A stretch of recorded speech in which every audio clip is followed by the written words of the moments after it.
So let's go through. So Circe is playing some kind of a mix of stuff that I would overall consider mid-range Magmar. There's definitely some egg synergy in here. We have Progenitor, Chrysalis Burst. We have... Is there anything that hatches them? No, actually. There's just eggs, because eggs are cool.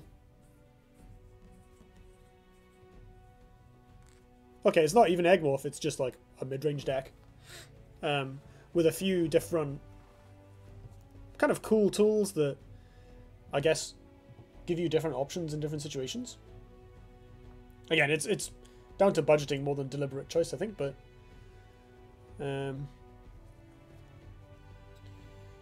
Kujata plus Blood Tier. I mean, sometimes you gotta... Blood Rage decks do that on purpose. And they're both good enough cards to play by themselves. There's only one Kujata, so I guess it's not a centerpiece of the strategy. So the ones that are 3 offs, we've got 3 Shroud, 3 Maw, 3 Warpub. There's actually a lot of 2-drops in this deck. There's a whole 12. None of which are spells. There's 12 2-mana creatures. So there's definitely some very consistent early curve plays.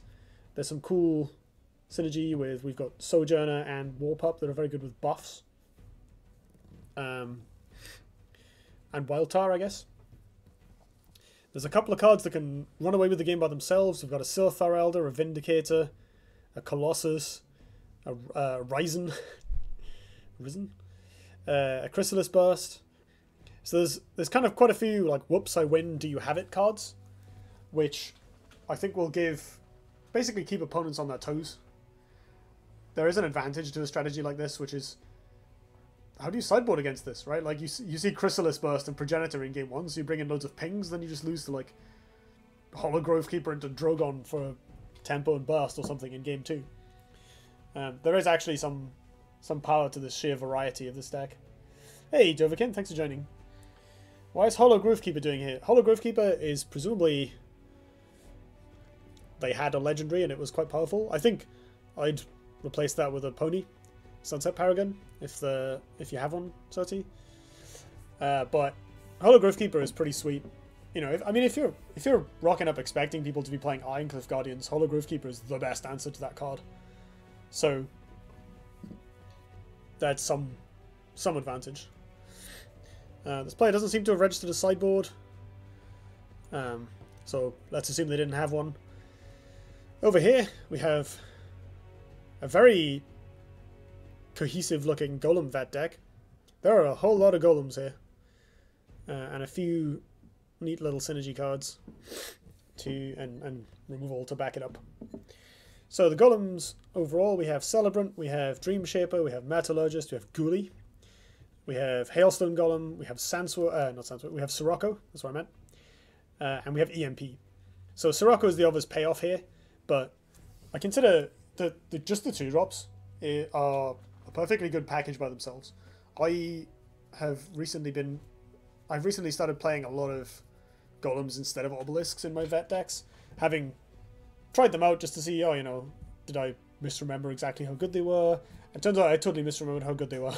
This like, just as a 2-drop package, having Dream Shaper means your 2-drops basically cycle, so you can spam out stuff onto the board early on and still have a full hand afterwards, which is really, really good for mid-range and control decks that still want to play early cards. The fact that you can draw cards off your EMP or discount it, just icing on the cake. But then, of course, you can go further, like Rin0 is doing, and you have access to Hailstone Golems as a discountable 4-drop, Ghoulie as a discountable 3-drop that triggers your synergies, and Sirocco as a massive payoff that requires specific answers to deal with. Backing all that up, we have some generic stuff. There's Ethereal Obelisk, Falcius, only 2, Sandswell Reader, and Lightbender is kind of good stuff. Tempo cards, and then we have a spell battery of mostly buffs.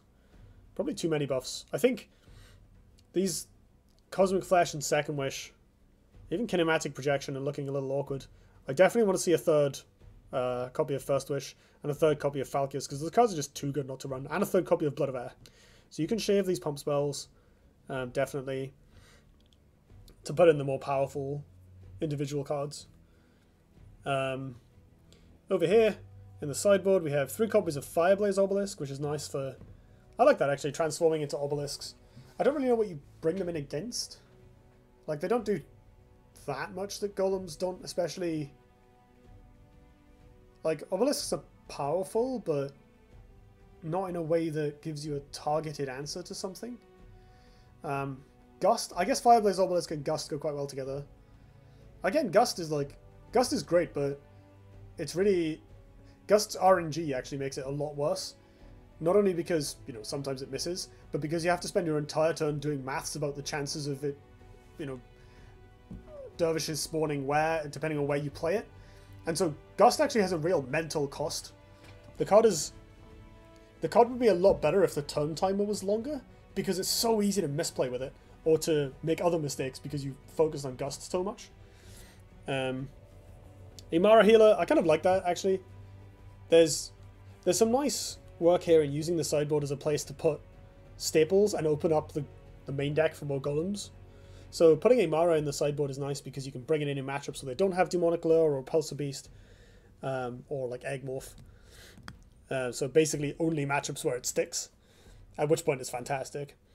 I imagine that gets boarded in based on mostly on your opponent's removal suite than anything else, because the card is good in almost every matchup. Superior Mirage seems okay. Like, I mean, if you're expecting Magmar, it's not bad. They will play War Beasts, and Mirage isn't very commonly played right now, so it will get people. And then there's Dominate Will for, I guess, EMP mirrors and control mirrors and stuff, where you can just get a massive amount of value off it. Kinematic without Thunderhorn, Dan's game. Yeah. So the kinematic projection leaps out at me. Like, the lack of Thunderhorn in here is probably mostly to do with opening space for golems. But Thunderhorn is so good that I think it's not really worth it. Like, how much do you need Lightbender in the main compared to T-Horn?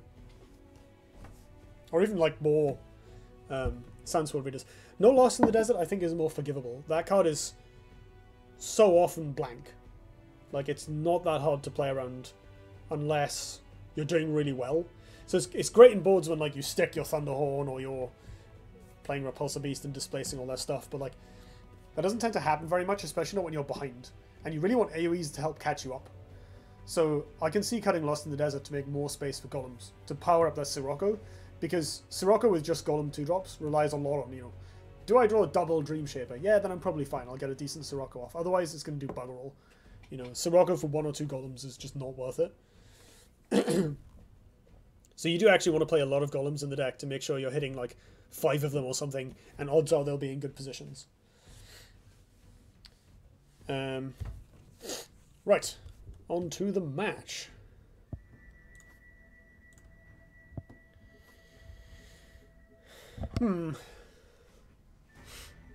Definitely. And these other cards are all pretty marginal. This could be fine. If you're expecting golems, it helps kill them. The Shroud is probably not great early on. Nors this. Earthsphere, I don't think Vetruvian... So, Earthsphere is awkward against Vet, because a lot of the time you do want it. In the Vet decks tend to be aggressive, they tend to put a lot of creatures out, they tend to attack your life total very efficiently and repeatedly. So in theory you want healing, but they do it by swarming the board rather than by just burning you in the face. So taking basically a turn off to cast Earthsphere usually doesn't really help. So Earthsphere is kind of the card you want later, so I would ship it here. I would probably replace this and Ephemeral Shroud, and your game plan is turn 1 Silithar, turn 2 take the middle, play more, kill something, turn 3 take a Mana Tile, play Colossus, hope it doesn't die. Or at least hope it trades for Blood of Air and you can stick something bigger. Gonna be listening to your sexy voice in the background while playing Kappa Pride. Hey, good luck! Good luck in the tournament. Don't get too distracted. If you're finding it hard to concentrate, just mute the stream and come back later. We'll be here for a few hours, so. He lost his loss in the desert, The puns. The puns! I see what you did there. So, I guess, yeah, I think I'd ship these two. And get a little bit of Silithar into more. Oh, okay, fine. Wow, this is an aggressive hand. Fan doesn't do anything unless you're going serious aggro.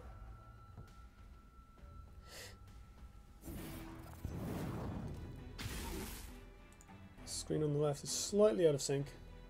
There we go.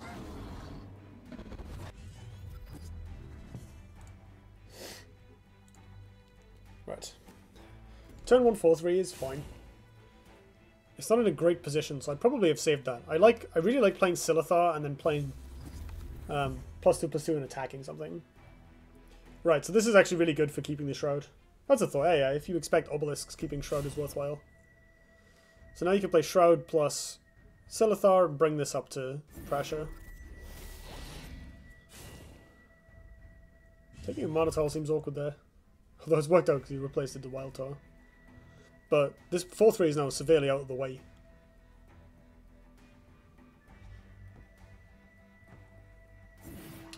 Man, I disagree with that Greater Fortitude. Me too. I think playing Silithar would have been much, much better.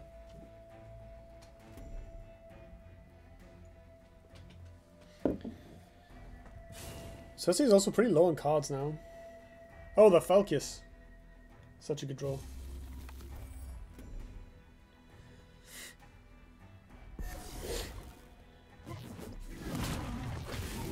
Greater Fortitude without immediate impact just becomes Dispel bait. Not only that, but more subtly, Circe has now moved. They've committed 2 cards into this creature that just took a Monotile and stood over there. So now this can come in and go face, but then it just dies to a Dervish, so like, meh. Oh, these Shrouds though, coming up trumps. Looking good. I mean, the problem is that Rin0 has a massive hand. So, dispelling these obelisks is nice and all, but it doesn't actually do anything. Like, it's not achieving much in the game. This more just doesn't seem worth it when you can punch it with your face instead. So this is now top decking and they don't have any card draw. So it's going to be really, really, really hard for them to win this game.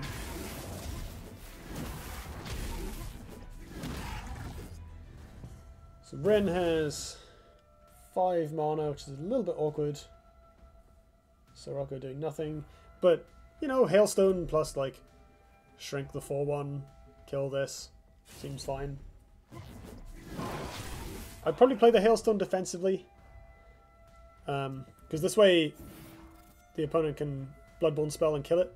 And you do actually really want this to stick. Not only because it's a big minion and is good at trading, but because you have Dream Chipper in hand. Is playing too many cards per turn, does the deck have any draw? I don't think so. I didn't see... Oh no, there's a Mogwai and a Sojourner. Maybe 2 Sojourners. So there's some. But it's draw that requires setup. Oh my god. So like, Circe doesn't really have any plays this turn. Like, it's not really worth playing a more just to keep a 2-1 alive or save 4 damage on your face at this stage of the game. Like, you're kind of making things worse for yourself. Against Sephiroth, Sojourner is awful. Yeah. Yeah. Rin0 actually isn't playing any Sephiroth payoffs. I'm not sure why they're playing Sephiroth instead of... Wow, that seems weird. Why leave the 4-2 up? Like, once you're playing more on it, you may as well actually kill it.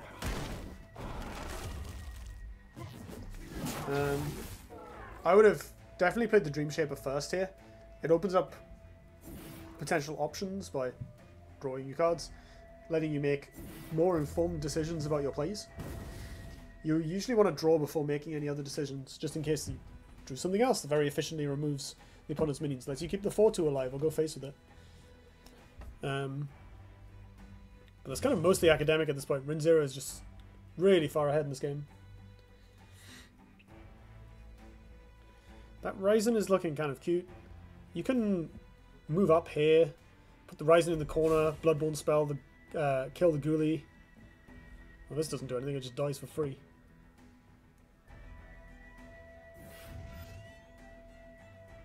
No! Why? You can just punch this and body block both with your face much more efficiently. Now the Dream Shaper can just eat the 1-1 and the Ghoulie can come over here and kill the Ryzen. Oh my god. That seems unnecessary actually from Rin0's side. Like that's... You're kind of BMing at this point, like... That 2-2 just dies and you've committed a very powerful card to it. Like, you're so far ahead that you can afford to take conservative lines where you just trade and run your opponent out of stuff. Whereas here, you're allowing your opponent to punch the 2-2 for free. I mean, I guess it works out pretty well with the second wish. God damn it, DA started streaming, but I'm in a giveaway. There's only 2 people entered the giveaway. So you've got a 50-50 chance of winning.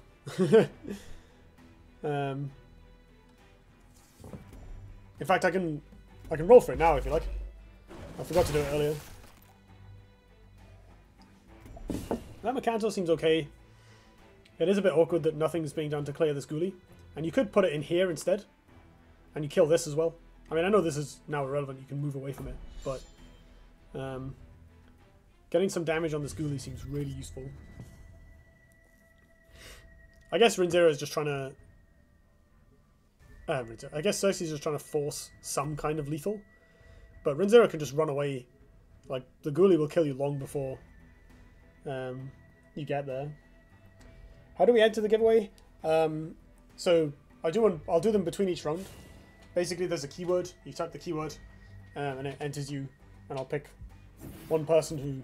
I'll randomly pick one person who typed the keyword to get the giveaway results. So only Alex and Inferno's Fame entered the last one before the next round started. But that is partly my own fault because I forgot what I was doing basically. These are... I apologise if I'm a bit scattered doing these sometimes because they take a lot of concentration to get all the different pieces to line up. But yeah, basically, like Alex said, just type, in this case, gate, but... oh no, and more. Terrible draw. More 2-drops.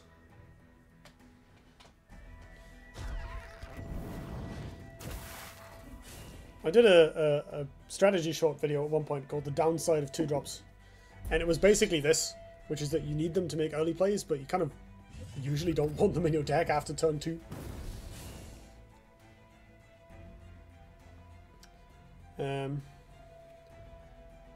That Cosmic Flex is GG. Yeah, that's going to be really rough for Rin0 to get through. They don't seem to have a ton of removal in the deck, so they're just like never clearing this.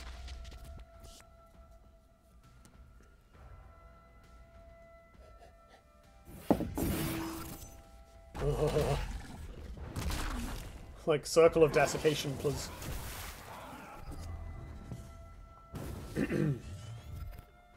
Nope.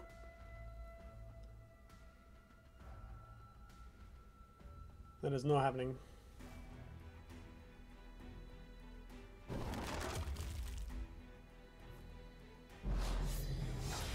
Ouch indeed. Yep. That knocked that out of the park. So Circe got heavily punished for both their deck design and their decisions there because they made a deck that allowed them to spew out stuff onto the board really cheaply and then did so and just ran out of gas completely. That's mean. So in here, I probably keep one Sirocco and replace the other. Maybe ship Ghoulie. I guess if you're keeping Sirocco, you want to keep the Ghoulie. Celebrant's really good for letting you play 5-drops on turn 2, which you can't reasonably do. I mean, like a 4-3 and a 3-2 on turn 2 isn't that bad, so you could actually just play Sirocco because they stack, and then you can play this the next turn and get another 3. So you could actually just do that. And if you draw a 2-drop Golem, it goes Celebrant into Ghoulie, other Golem into Sirocco, and you just win. So maybe you even ship Falcius, you know, Heresy. And just go all in on the tribal plan. Could work. Like, you saw a lot of Moors and Ephemeral Shrouds and stuff from the opponent, which, like, doesn't really do anything to that, so seems fine. Right, so I'm late to the party. What's the giveaway for? In this case, 2 core set orbs. I've got 3 sets of 2 orbs and a common crate key to give away.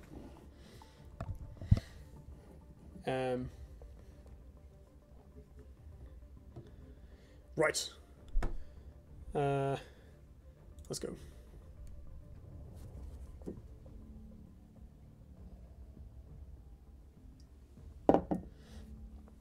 Replacing the Siroccos. That's defensible enough.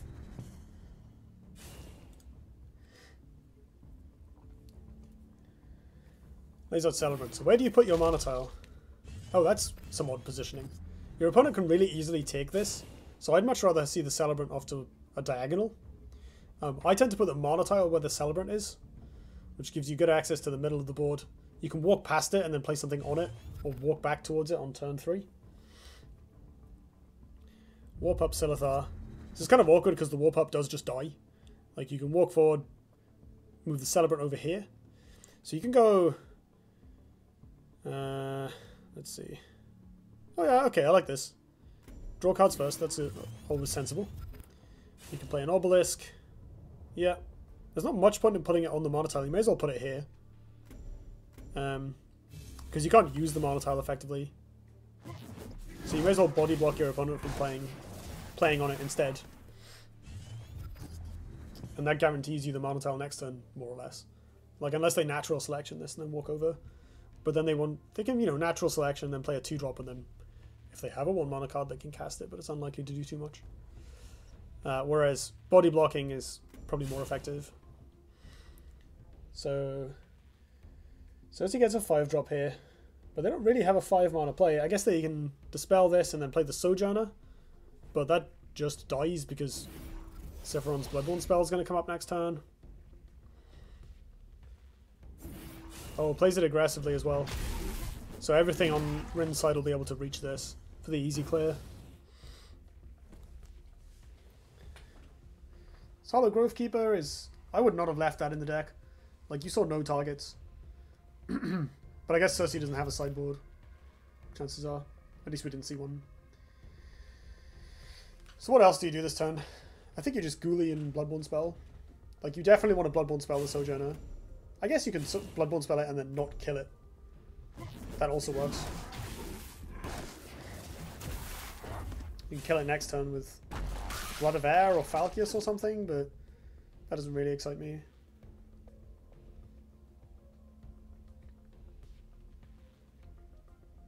Playing right into Plasma Storm here. I don't know whether that's just the sick read that Circe probably isn't playing it, or something of a mistake. They'd also... Oh, Circe's going to have Macanto next turn, I think. That seems like an error. No, they don't. So it plays into Flash Macanto, but that's nowhere near as bad. What do you do here with Circe? Like, none of these cards do anything. This trade's okay. You can kill the Dream Shaper as well.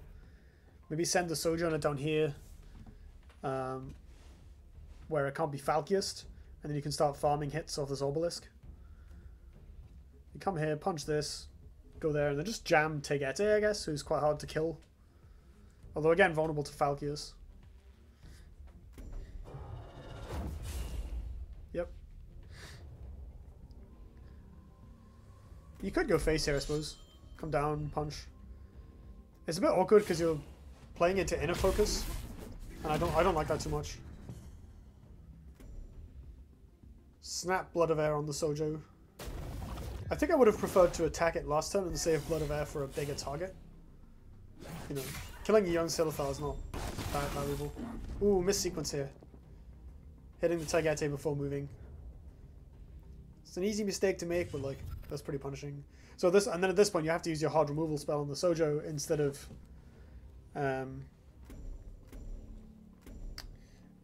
Falciusing the Tegete for a massive punish. And I think, you know, you do end up much further ahead if you do that. These backing off doesn't work too well because you know, Macanto can just kill them. And you're on low life at this point. But fortunately, Circe doesn't have it. Oh, excuse me. Replacing last's a bit awkward there. Ghost face, which is good. Do you play the warp up? I think you just save it for replace fodder, to be honest. But maybe the tempo is better. But I don't like this positioning though. I guess if Rin0 kills it, they can the wild tar can have a field day. But this light bend is looking great here. Clear off the force field, nerf the wild tar. No, come on, dispel. Just put the dispel there. You know you want to. Just sorts out all your problems. Oh god, can you imagine a grapnel paradigm in this board state? Oh wait, they still can Light Bender because the double discount. Holy moly. The value.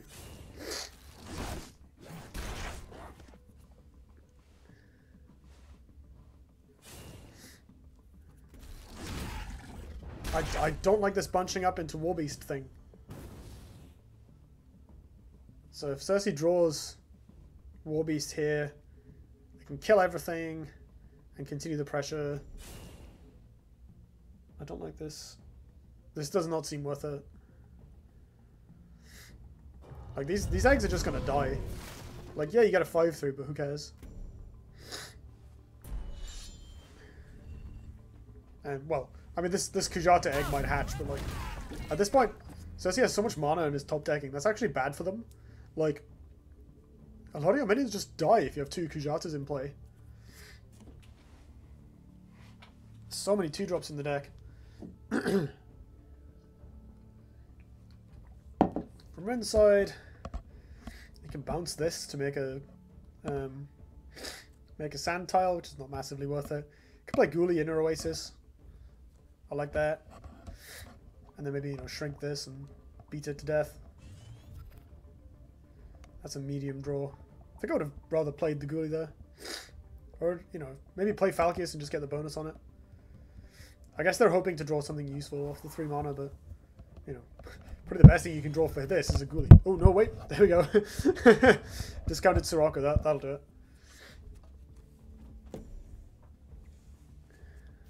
So I guess you're kind of obliged to kill this egg. But I'd rather punch the 2-3 and then clear the egg with the 2-4. That seems way stronger. Because at this point, these 2 minions are now small and they die to lots of things. Whereas this is a 4-9 that has plenty of health to spare. Oh my god. Those are some brutal spawns. Not only is this middle of the board entirely gummed up, but these 2 act as rattlesnakes for Circe wanting to approach Rin0. Why do I always predict the way my opponent will kill me and always a turn before that happens? Like, that's a good thing. If you're predicting your opponent's moves, that means you're thinking about their plays and playing well. That's good. That Drogon is going to do nothing. That's not a strong body block, I think.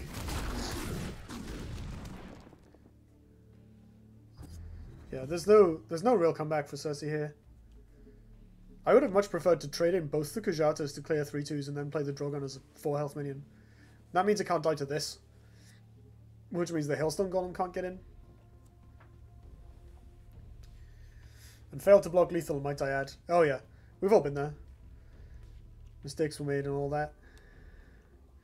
So as Rin0, what do you do here? I guess you just trade a random golem for this, buff up the Hailstone Golem and see if Circe has an answer to it. Do you have lethal? Yeah, you just punch, yeah, okay, it doesn't matter. Circe has lethal, you just bring this golem through, punch the Drogon, and then go face for 8 plus, yeah, 12. Blood of Air makes it even easier. But, like, the Blood of Air is basically BM. The lethal is on board. Just lost the Divine Bonding of Argian. Oh, no. That's still a thing. Come on, Rin, you got this. I feel like Caesar, like, extending the thumbs down in the arena. You know? Kill him. Like... In Pauper. Oh, wow. Yeah, okay. What are you playing in the tournament? Oh, that's small miss sequence there, forcing the use of Blood of Air, but it's much of a muchness, really. Circe's still dead. The game is still won.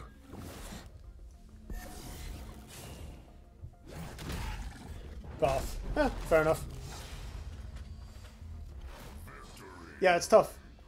When they made the Bloodborne spells, the matchup against Argian got a lot worse because now you usually can't Plasma Storm for much effect. Although at least you can kill Windblade Adepts with it now.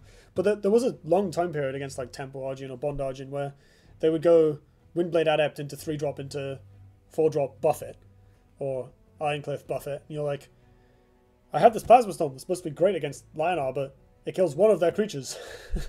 I'm just dead. And then Zeren became good and Plasma Storm was beautiful again.